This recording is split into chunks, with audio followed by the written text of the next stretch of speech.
నీ కన్నీళ్ళు రెయ్యి మొదటి జామున లేచి మొర్ర పెట్టి నీ కన్నీళ్లు ధారాపాతంగా కారాలి. దేవా, నన్ను ఎంతకాలం ఇలా ఉంచుతా నాకు తెలియదు, నువ్వు నాకు సమాధానం ఇవ్వాలి ప్రభా, నేను వదిలిపెట్టినయ్యా. నా బిడ్డల పరిస్థితి బాగలేదు, నా భర్త పరిస్థితి బాగలేదు, నా భార్య పరిస్థితి బాగలేదు, నా ఇంటి పరిస్థితి బాగలేదు ప్రభా. అవమానాలు పాలైపోతున్నాను, అవమానాల జీవితం జీవిస్తున్నాను, అప్పుల్లో మునిగిపోయాను, రోగాలు, నొప్పులు, బలహీనతలు, రకరకాల సమస్యల్లో అల్లాడిపోతున్నాను ప్రభా. చచ్చిపోవాలనుకునే ఆవేదనలోకి వస్తున్నాను ప్రభా. నాకు తెలియదయ్యా, నువ్వు నాకు ఆన్సర్ ఇయ్యని నువ్వు దేవుని ముందు పెనుగులాడితే ఏది ఉంటుంది నీ ముందు? ఎంత బలమైందైనా బ్రద్దలు కొట్టేడా దేవుడు. ప్రార్థన ఒక్కసారి చేసి వదిలిపెట్టల ఏలియా, 7 సార్లు చేశాడు. ఇది గుర్తుపెట్టుకోండి, ఎన్నిసార్లు చేశాడు? 7 సార్లు చేశాడు. ఎందుకు తెలుసా? ఒక పర్యాయం ప్రార్థన చేసి సమాధానం రాకపోతే ఏలియాకు అర్థమైంది, నా ప్రార్థన కంటే కూడా సమస్య బలంగా ఉంది. మళ్ళా చెప్తున్నాను, నా ప్రార్థన కంటే కూడా సమస్య బలంగా ఉంది. సో బలమైన సమస్యను బలహీనపరచాలంటే బలమైన ప్రార్థన చేయాలి నేను. దేవునికి మహిమ. కాబట్టి ఎంత పెద్ద దయ్యమైనా మన ముందు ఏదన్నా డ్యాన్స్ వేస్తే వేయొచ్చు, కానీ దేవుని ముందు వేయడానికి లేదు. అయితే ఇక్కడ ఒక చిన్న చిక్కు ఏంటంటే, మనకున్న చిన్న శక్తితో పెద్దదాన్ని ఢీ కొట్టడానికి ట్రై చేస్తాం. దేవుడు ఏమంటాడంటే, ఎక్కువ సమస్యను నీవు ఢీ కొట్టాలి అంటే ఎక్కువ ప్రార్థనా బలం కావాలి అన్నాడు. అర్థమైందా? కాలేదా? ఇటుకరాయ పగలగొట్టాలంటే సుత్తి అవసరమా? జస్ట్ ఇంకో రాయి తీసుకొని కొడితే 2 ముక్కలు అయిపోద్ది. ఇటుకనే ఇంకొక ఇటుకతో కొడితే ముక్కలు అయిపోద్ది. కొంతమంది పైలు వాళ్ళు ఉంటారు, ఇటుక రాయిని 2 రాళ్ళ మీద పెట్టి కొట్టి అంటాడు, చేత్తోనే పగలు కొడతారు. అవునా? నల్లరాయిని అట్లా ట్రై చేశాడు అనుకో, వీడి చేయి ఇటు కట్టేసుకొని కూర్చోవాలి. దేవునికి స్తోత్రం. ఏమైందంటే నల్లరాయిని పగల కొట్టబోయాడంటే చూసినోడల్లా ఎగతాళి చేస్తాడు, మైండ్ పోయినోడు వీడు. ఎవడు ఆ పని చేయలేడు. కానీ నల్లరాయిని బద్దలు కొట్టాలి అంటే హస్తబలం చాలదు, మరో ఇటుక బలం చాలదు. నల్లరాయిని బద్దలు చేయడానికి మొలాట్ అంటారు. తెలంగాణ భాషలో ఘన్సే మార్నాథ అంటారు. అంటే ఘన్ అంటే మొలాట్ తీసుకొని కొట్టాలి, పగిలిపోతుంది అని. సో ఆ రాయి యొక్క బలాన్ని బట్టి వాడాల్సిన దాన్ని వాడాలి. ఇది రీజన్.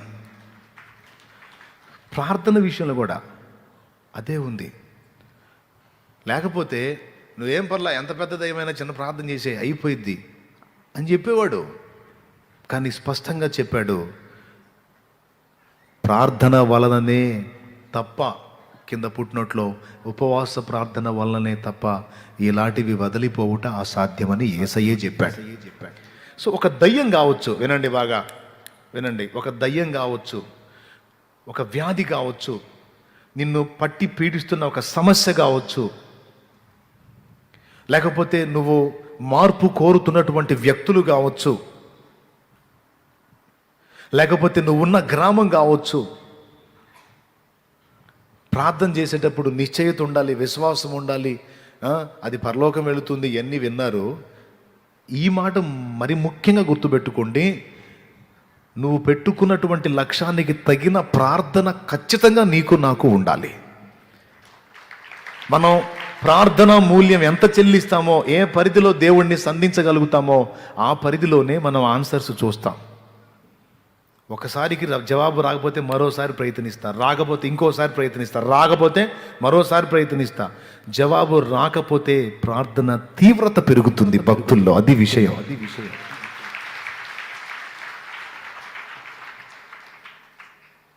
ఆన్సర్ వచ్చిందాకా పట్టు వదలకుండా దాని జవాబు కోసం. అంటే వాళ్ళకి అర్థమైపోయింది, ఒక పట్టాన ఆన్సర్ రావట్లేదంటే చాలా జటిలంగా ఉంది సమస్య. ఓకే, సమస్య బలంగా ఉంది నా ప్రార్థన కంటే. సో నేను ప్రార్థనా బలాన్ని పెంచాలి, సమస్యను బలహీనపరచాలి. ఇలాంటి ఫలితాలు అనేకుల జీవితాలలో మనం సాక్ష్యాలుగా వింటాం.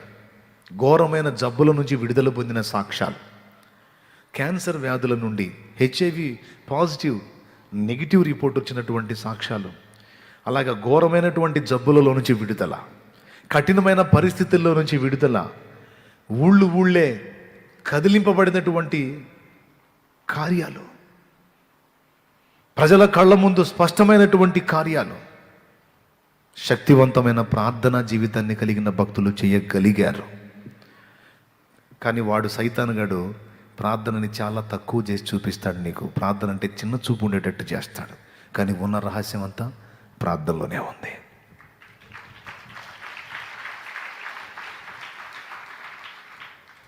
ఓకే, ఎంతమంది ఒప్పుకుంటారు? చివరికి ఏం జరిగిందో మీకు తెలుసు. 4వ పాయింట్ ఏం చెప్పాను నేను?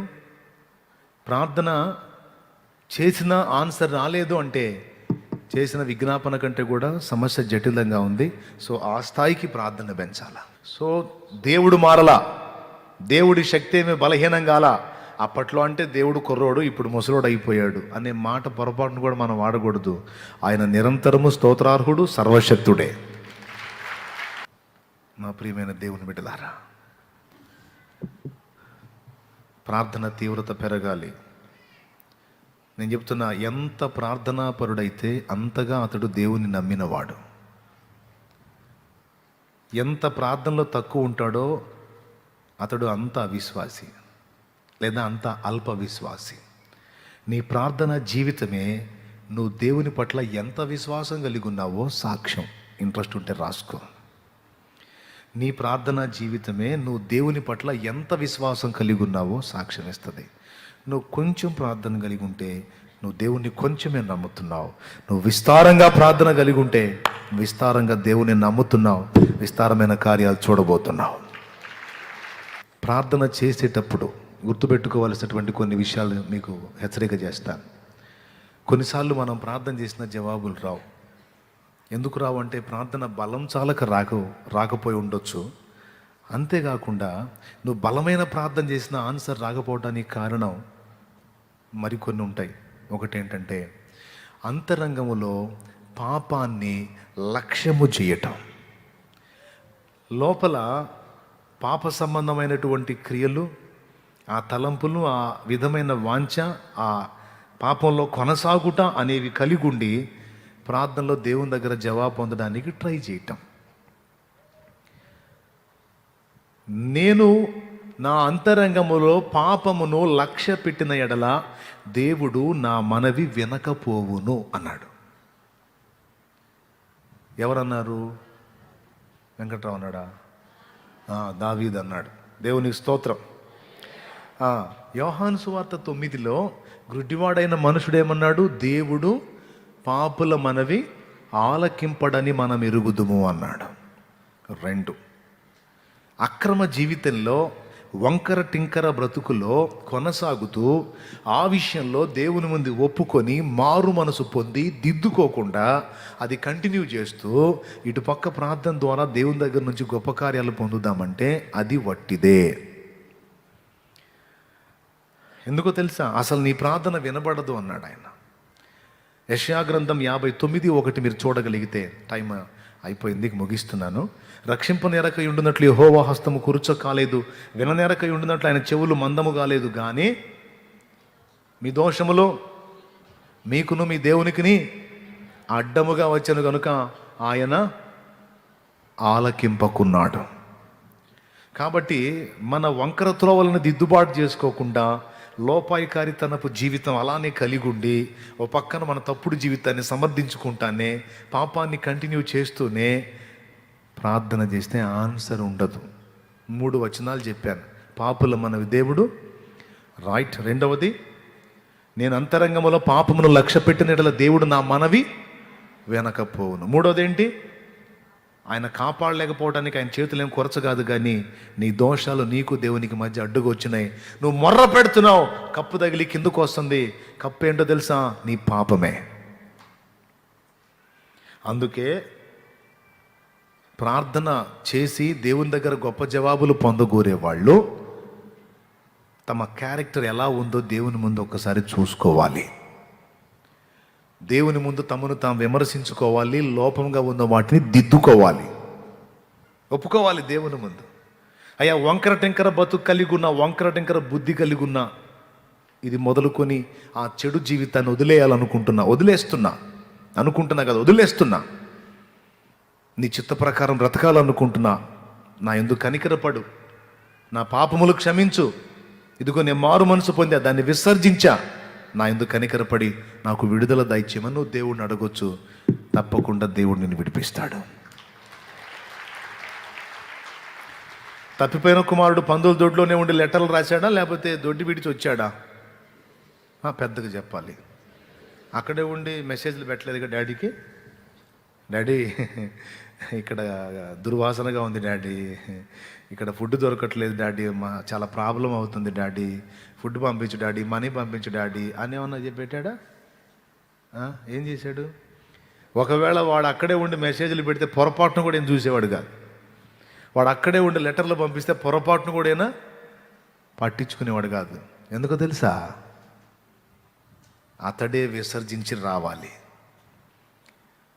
వాడు అక్కడే ఉండి ఈ పందుల తోటి బాగానే ఉంది కానీ నాకు కొన్ని అప్పుడప్పుడు కొన్ని ఇబ్బందులు అవుతున్నాయి అని అడిగితే, ఒరే నిన్ను ఎక్కడ చూడాలనుకున్నా, నువ్వు ఎక్కడ కూర్చున్నావు దరిద్రుడా, ముందు వదిలిపెట్టి రారా అంటే, లేదు డాడీ ఇది చాలా బాగుంది, ఈ కంపే అసలు భలే ఇంపుగా ఉంది అంటే తండ్రి ఒప్పుకుంటాడా?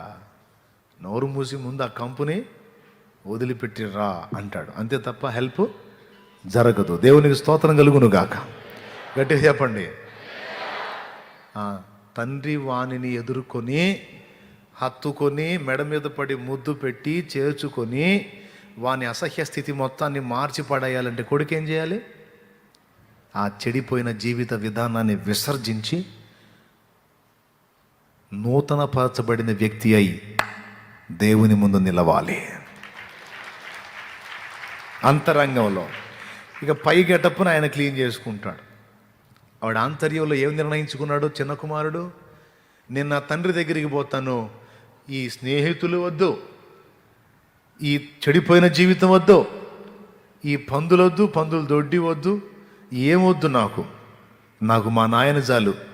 కొడుగ్గా చేర్చుకుపోయిన దాసుడుగానైనా ఆయన ఇంట బతికితే పట్టెడు అన్నం పెట్టి నన్ను బతికిస్తాడు అని తాను ఉన్నది ఉన్నట్టు ఉన్న పాటును అలాగే బయటలేరు వచ్చేసాడు. ఇంట్లో నుంచి వచ్చేటప్పుడు రాజకుమారులాగా వచ్చాను, ఇప్పుడు అడుక్కునేవాడు అవతారం కన్నా దరిద్రంగా తయారైంది, కొద్దిగా పై సోకులన్నా చేసుకుందాం అని తన గెటప్ని కప్పుకొని షో చేసి రాలా. దేవునికి స్తోత్రం.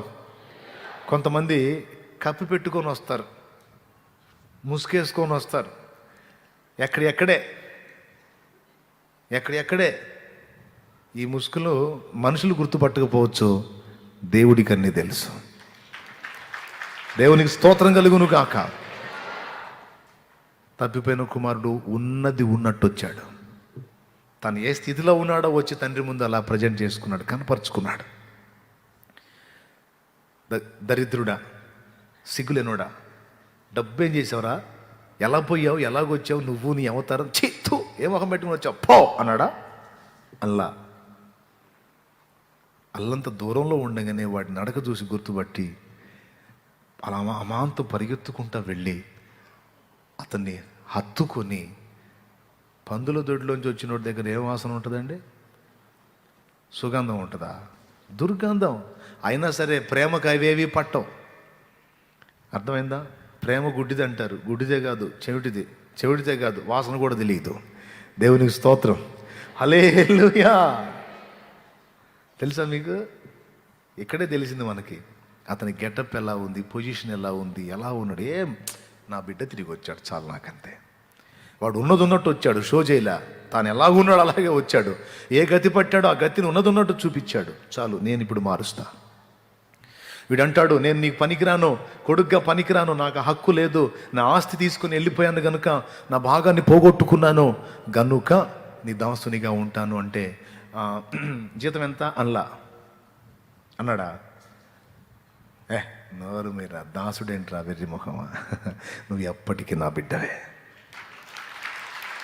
అని వరుసగా మారిపోయింది. ఆన్ ది స్పాట్ చీలికలు పేలికలైన వస్త్రాలు తీసి కొత్త బట్టలు కట్టబెట్టండి అంటే ఈ చీలికలు పేలికలైన పాత వస్త్రాలు తొలగించి, ఆ మలిన మురికి వస్త్రాలు తొలగించి నూతన వస్త్రాలు తొడిగాడు. చెప్పులు వేసుకొని దొరబాబులాగా పోయినోడు చెప్పులు లేకుండా వచ్చాడు. వీనికి పాదరక్షలు తొడగండి అన్నాడు. పాత చెప్పులు పోయినాయి, పాత నడతలు పోయినాయి. ఇదిగో క్రొత్త నడతలు అనే చెప్పులు తొడిగించబడ్డాయి. తలకు తైలము లేదు, అభిషేకం పోగొట్టుకున్నాడు, వచ్చి నిలబడ్డాడు, ఏడుపు ముఖం వేసుకుని తైలం పెట్టండి రా అన్నాడు. క్రొత్త తైలముతో నింపబడ్డాడు. దేవునికి స్తోత్రం కలుగును గాక. ఇచ్చిన అధికారం పోగొట్టుకున్నాడు, ఇప్పుడు ఉంగరం తెచ్చి నూతనంగా మళ్ళీ అధికారం ఇచ్చాడు. ఒక్క మాటలో చెప్పాలంటే తను ఉన్నది ఉన్నట్టు వచ్చాడు. వచ్చిన ఒక అరగంటలోనే టోటల్ చేంజ్, కొత్త జీవితం మళ్ళీ ప్రారంభమైపోయింది. దేవుని దగ్గరకు వచ్చినప్పుడు, దేవుని దగ్గర నుండి సమాధానం పొందగోరు వచ్చినప్పుడు ఉన్న అవతారం ఏదో వచ్చి ఆయన ముందు చూపించాలా. అర్థమైందా? ఉన్న అవతారం ఏదో ఆయన ముందు వచ్చి చూపించాలా. ఎందుకు ఈ గతి పట్టిందో చెప్పాలా. ప్రవ్వా తప్పలేదు తండ్రి, అలా చేయాల్సి వచ్చింది ప్రవ్వా అని దేవునికి నువ్వు కవరింగులు చెప్పొద్దు. ఆ సమయంలో అలా జరిగిపోయింది ప్రవ్వా, అప్పుడు అలాగ అయిపోయింది ప్రవ్వా, అది అసలు నిజంగా నేను నాకు ఆ పరిస్థితి వచ్చింది ప్రవ్వా, లేకపోతే అలా చేసేవాడిని కాదు, చేసేదాన్ని. ఇవన్నీ నా లెక్కలో సోది మాటలు చెప్పకూడదు. దేవుని ముందు ఏం చెప్పాలా? నీ ప్రేమను బలహీనతగా తీసుకుని బుద్ధి మాలి నీకు విరోధంగా, పరలోకానికి విరోధంగా పాపము చేశానయ్యా అనాలా. యథార్థంగా ఒప్పుకోవాలా ఉన్నది ఉన్నట్టు, అంతేకాని దేవుని ముందు మనుషులకు చెప్పినట్టు అప్పుడు అలాగా అయిపోయింది, అది తప్పలేదు అని ఏదో ఓదార్పులు వాళ్ళు చూసి, అవునా అట్లా జరిగిందా, అదేలే నీ పరిస్థితుల్లో నేనున్నా అంతే ఇద్దిలే, చేసే దేవుందిలే, మరి అంత సమస్య వచ్చినప్పుడు ఎవరైనా ఏం చేస్తారు అని దేవుడు అంటాడు అనుకుంటున్నావా? అనడం. నోరు మూసి సరిగా చెప్పంటాడు. సరిగా అంటే ప్రవ్వా అట్లాగ అయిపోయింది ప్రవ్వా, సరిగా చెప్పంటాడు. అంటే ప్రవ్వా నీకు అర్థం కాలేదా ప్రవ్వా?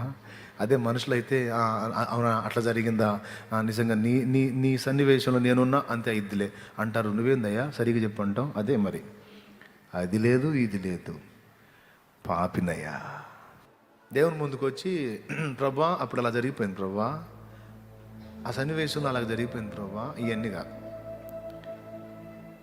నేను బుద్ధిహీనురాలనయ్యా, బుద్ధిహీనున్నయ్యా, ఏదేదో కవరింగులు చెప్పనయ్యా, తెలిసే బుద్ధిహీనమైన క్రియ చేశా, తెలిసే నోరు జారా. నువ్వు ప్రేమ గలవాడివని, నువ్వు కోపగించుకోవులే అని నీ ప్రేమను ఆధారం చేసుకొని బరి తెగించా ప్రభువా, నన్ను క్షమించు తండ్రి, నన్ను మన్నించు అని దేవుని ముందు యథార్థ హృదయంతో మాట్లాడాలి, ఒప్పుకోవాలి. అలా దేవుని ముందు సరి చేసుకొని అప్పుడు చెయ్యి ప్రార్థన. అది ఇంపైన సువాసన. అంతేగాని అక్కడ పెట్టుకొని కవరింగ్లు ఇచ్చుకుంటా కొనసాగించుకుంటా దేవుని దగ్గర ఆన్సర్ పొందడానికి ఎప్పుడూ ట్రై చేయొద్దు. ఎంతమందికి అర్థమైందో? నిజంగా అర్థమైందా? ఏం చేయాలి? ఎప్పుడు వచ్చినా దేవుని ముందుకు మోకాళ్ళ మీదకి ఎప్పుడు వచ్చినా ఏం చేయాలి? ముందు మన బతుకు చూసుకోవాలి, సరి చేసుకోవాలి, అడగాలి. తప్పనిసరిగా ఆన్సర్ ఇస్తాడు. ఒకవేళ సమాధానం ఆలస్యమైతే పట్టొదలకూడదు, చేస్తానే ఉండాలి. దాని విషయంలో ఒక స్పష్టమైన సమాధానం, అవునో కాదో టైం ఉందని ఏదో ఒక ఆన్సర్ దేవుడు ఇస్తాడు, ఇచ్చిందాకా వదలకూడదు. నేను చెప్తున్నా, నీ ప్రార్థనా జీవితమే నువ్వు దేవుణ్ణి ఎంత నమ్మావో చెబుతుంది. ఒక్కటే మాట మళ్ళీ చెప్పనా? నీ ప్రార్థనా జీవితమే నువ్వు అసలు ఆయన ఎంత నమ్మావో చెబుతుంది. నీ ప్రార్థన లేమే నువ్వు ఎంత ఆయన్ని నమ్మకుండా అవిశ్వాసిగా ఉన్నావో చెబుతుంది. నువ్వు నిజంగా దేవుణ్ణి నమ్మితే నీ పరిస్థితులు మార్చలేకపోవడానికి ఆయన ఏం చేతగానోడు కాదు, అసమర్థుడు కాదు. ఎలీషా దగ్గరికి ఒక ఆమె వచ్చింది. మా ఆయన లేడండి, అప్పులు అయిపోయినాయి, చాలా ప్రాబ్లం అయిపోయింది, ఏం చేయాలి గారు అని బాధపడింది. పోయి ఏం తెచ్చుకోమన్నాడు? కుండలు, ఖాళీ కుండలు తెచ్చి ఇంట్లో పెట్టేయమన్నాడు. ఇంట్లో పెట్టి తలుపు వేసి ఆ ఉన్న నూనె ఏం చేశాడండి? ఏదో చేసినట్టున్నాడు ఎలీషా. ఏం చేశాడు? ఏమో ఎవరికి తెలుసు. కార్తీక దీపం అయితే తెలుసు, కానీ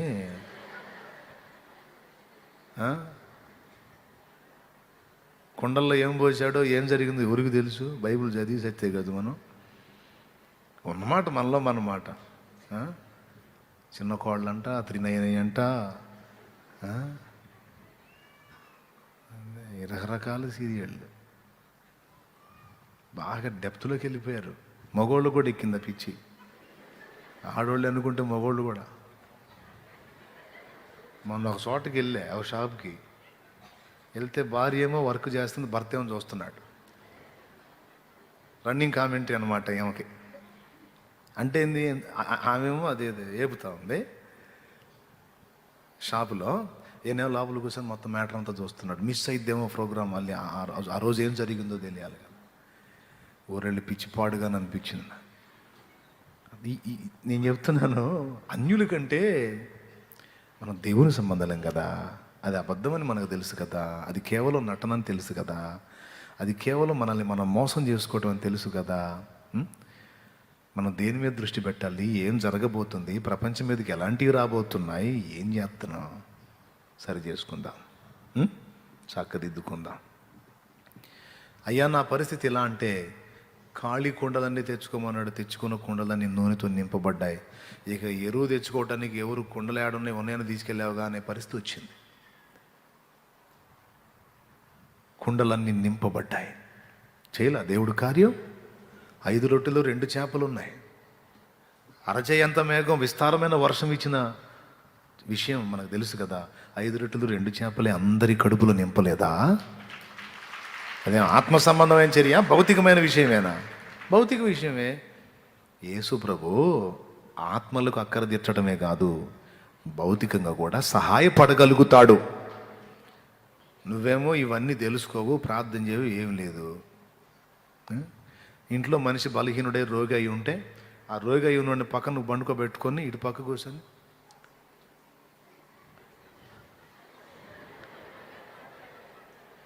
వీడు మూలిగాడు అనుకో, ఏంది టీవీ చూస్తున్నావు అంటాడు పండుకున్నాడు. చెవులు కూడా వచ్చింది రోగం, చెవులకి వినపట్లే. అర్రే ఒక్కొక్కళ్ళ చిన్నలో ఉంటాయి. నేను అన్నీ చూస్తూ ఉంటా, నేను మొత్తం రికార్డ్ చేసుకుంటాను, వాళ్ళకి తెలియదు. అందరి చూస్తుంటా. వాడు సావు బతుకుల మధ్య ఉంటే నువ్వు టైంపాస్లా. నువ్వు చేయాల్సింది ఏంటంటే, ఇతను పోతే నా జీవితం పాడైపోతుంది, నా బిడ్డలు పాడైపోతారు, నా భార్య పాడైపోతే నా కుటుంబం పాడైపోతుంది, నా పిల్లలు దెబ్బతింటే నాకు ఇంకా భవిష్యత్తు లేదయ్యా. నీ ఇంటి వారి పరిస్థితులు దుర్భరంగా ఉంటే నువ్వు టైంపాస్ ఎలా చేస్తావు? నీ కన్నీళ్ళు రెయ్యి మొదటి జాము లేచి మొర్ర పెట్టి నీ కన్నీళ్ళు ధారాపాతంగా కారాలి. దేవా నన్ను ఎంతకాలం ఇలా ఉంచుతా నాకు తెలియదు, నువ్వు నాకు సమాధానం ఇవ్వాలి ప్రభా. నేను వదిలిపెట్టినయ్యా. నా బిడ్డల పరిస్థితి బాగలేదు, నా భర్త పరిస్థితి బాగలేదు, నా భార్య పరిస్థితి బాగలేదు, నా ఇంటి పరిస్థితి బాగలేదు ప్రభా. అవమానాలు పాలైపోతున్నాను, అవమానాల జీవితం జీవిస్తున్నాను, అప్పుల్లో మునిగిపోయాను, రోగాలు, నొప్పులు, బలహీనతలు, రకరకాల సమస్యల్లో అల్లాడిపోతున్నాను ప్రభా. చచ్చిపోవాలనుకునే ఆవేదనలోకి వస్తున్నాను ప్రభా. నాకు తెలియదయ్యా, నువ్వు నాకు ఆన్సర్ అని నువ్వు దేవుని ముందు పెనుగులాడితే ఏది ఉంటుంది నీ ముందు? ఎంత బలమైందైనా బ్రద్దలు కొట్టేడా దేవుడు? ఏది ఆ పట్టుదలేది, ఆ మొండితనం ఏది, ఆ పెనుగులాటేది ఏది? పొద్దున్న 4 మొక్కలను, సాయంత్రం 4 మొక్కలు, నిద్ర లేచినప్పుడు 4 మొక్కలను, పోబోయే ముందు 4 మొక్కలు. ఇది మన బతుకు. ఇది కాదు. మార్పు చెందాలి, దిద్దుకుందాం. మన పరిస్థితులు మార్పు చెందినట్లు దేవుని గొప్ప కార్యాలు మనమే కాదు, మన ప్రార్థన ద్వారా అనేకులు చూచినట్లు దేవుడు ఆ శక్తిని మనకిచ్చినట్లు మనం మొర్ర పెడదాం. ప్రార్థన చేద్దాం. దేవుడు అట్టి కృప మనందరికీ దయచేయను గాక. ఆమేన్. రండి మోకాళ్ళ మీదకి ప్రార్థన చేద్దాం. అందరం మోకాళ్ళ మీదకి వచ్చేద్దాం.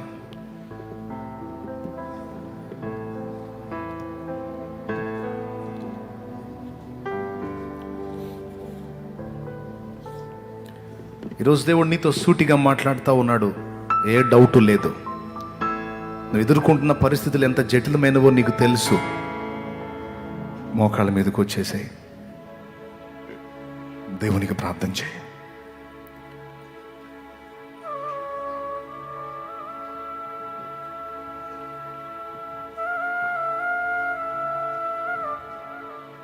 తండ్రి, నాతోనే మాట్లాడుతున్నావు. నాకు సిగ్గు కలుగునట్లు మాట్లాడావు. నిజమే, నీకు అసాధ్యమైంది ఏముంది? అది ఎంత పెద్ద రోగమైనా నువ్వు బాగు చేయగలవు. కిడ్నీలు చెడిపోతే బాగు చేయగలవు, మెదడు చెడిపోతే బాగు చేయగలవు, గుండె చెడిపోతే బాగు చేయగలవు, ఊపిరితిత్తులు చెడిపోతే బాగు చేయగలవు, లివర్ చెడిపోతే బాగు చేయగలవు, నరాలు సచ్చుబడితే తిరిగి పునర్జీవింప చేయగలవు. నీకు సాధ్యంగా ఏముంది?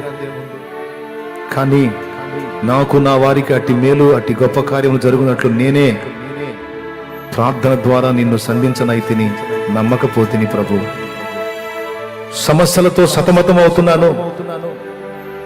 కార్యసిద్ధి కొరకు పెనుగులాడలేకపోయాను. నన్ను క్షమించు. ఈ రాత్రి నాకు సిగ్గు కలుగునట్లు నాతో నీవు మాట్లాడావు. నాకు బుద్ధి కలుగునట్లు నాతో మాట్లాడావు. నైనా నన్ను మన్నించు అని ప్రార్థన చేద్దామా? ఈ రాత్రి పట్టుదలగా ప్రార్థన చేద్దాం. దేవుని బలమైన కార్యాలను చూడబోతున్నావు. నమ్ము. నిశ్చయమే, ఇది నిశ్చయమే. మార్పు చెందాలి నీ ప్రార్థనా జీవితం. మారాలి నీ ఆత్మీయ జీవితం. సరిచేయబడాలి నీ ద్వంద్వ వైఖరి. 2 రకాల జీవితం మారాలి. ఏక మనసులోకి రావాలి, ఏక జీవితంలోకి రావాలి. నీవు ఇంకా కొంతమంది, మీలో కొంతమంది బాప్తిస్మం పొందలేదు, మారు మనసు పొందలేదు, ఇంకా పాపులుగానే పాపంలోనే ఉన్నారు. దేవుని ముందుకు వచ్చి ఒప్పుకొని మారు మనసు పొంది బాప్తిస్మం పొందితే కదా కడగబడేది. నీకెంతకాలం పాపంలో బ్రతుకుతావు? ప్రార్థన చేయి. ఈ రాత్రి దేవుని అడుగు. దేవా, నీవు నాతో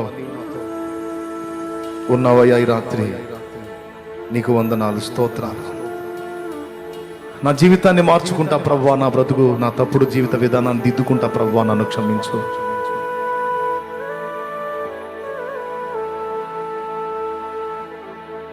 నేను రక్షణ పొందుతానయ్యా, మారు మనసు పొందుతానయ్యా, బాప్తిస్మం పొందుతానయ్యా, ఇంకా పాపంలో బతకనయ్యా. నేను నీ బిడ్డగా నీలో జీవిస్తాను ప్రభువా. నాకు విడుదల ఇవ్వవా, నాకు స్వస్థత ఇవ్వవా. నేను ఎదుర్కొంటున్న ఈ భయంకర పరిస్థితుల్లోంచి నన్ను విడిపించవా. నేను నీతో బతకాలనుకుంటున్నానయ్యా, నీతో నడవాలనుకుంటున్నానయ్యా. ఆ లోకంలో, ఆ పాపంలో శాపమే అనుభవించానయ్యా. నాకు వద్దయ్యా, నాకు నువ్వు కావాలి ప్రభువా. నాకు నీ రక్షణ కావాలి. నేను రక్షణ పొందుతానయ్యా. నేను నా పాపాలన్నీ కడిగేసుకుంటానయ్యా. నేను బాప్తిజం పొందుతానయ్యా. నాకు కృప చూపయ్యా అని మీలో ఎవరైనా అంటే, అలా అన్నవాళ్ళు ఉంటే, మీ బాప్తిజం కొరకు నేను ప్రార్థన చేస్తా. మీ కుడి చేయి చూపించండి. అన్నా, నేను నా జీవితాన్ని నా దేవునికి అప్పచెప్పాలనుకుంటున్నాను అన్నా, నా కోసం చేయండి అని.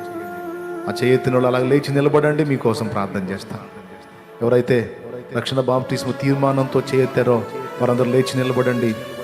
మీ విడుదల కొరకు, ఆయన రక్తంతో మిమ్మల్ని కడిగి శుద్ధీకరించినట్లు, దేవుడి కృప మీ మీదకి వచ్చినట్లు మీ కొరకు ప్రార్థన చేస్తా. లేచి నిలబడిన బిడ్డలందరి కొరకు ప్రార్థన చేద్దాం. తండ్రి, నీకు వందనాలు, వందనాలు, వందనాలు, వందనాలు, వందనాలు ప్రభువా.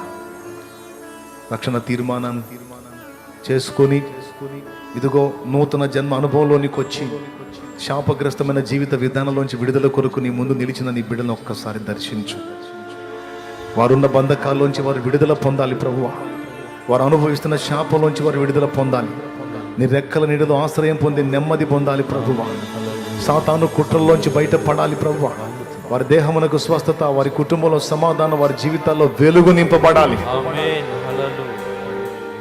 కనికరించు నాయన, కృప చూపు నాయన, సహాయము చే నాయన.